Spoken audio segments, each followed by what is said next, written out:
अहम खबर कराची से। गुलशन हदीद नादरा ऑफिस में एक ही काउंटर काम करता है।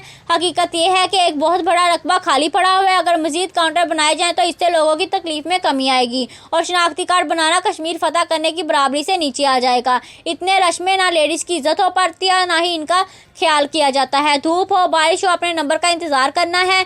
200-300 से ज़्यादा बंदे होते हैं और बैठने का इंतज़ाम सिर्फ 20 लोगों का होता है। कोई हाल नहीं, कोई दाद रसी करने वाला नहीं, कोई पूछने वाला नहीं, जिनमें बुजुर्ग, बीमार और हामला खवातीन भी होती है। हम और बाबे इख्तियार से मुतालबा करते हैं कि इनके ऊपर नज़रसानी करें और आवाम को रिलीफ दे ताकि वो अपने कौमी कार्ड जल्द से जल्द अंदराज करवाए और ज़िला मलीर की आवाम को परेशानियों का सामना ना करना पड़े। मज़ीद खबरों के लिए देखते रहें हिमायती न्यूज़ HD।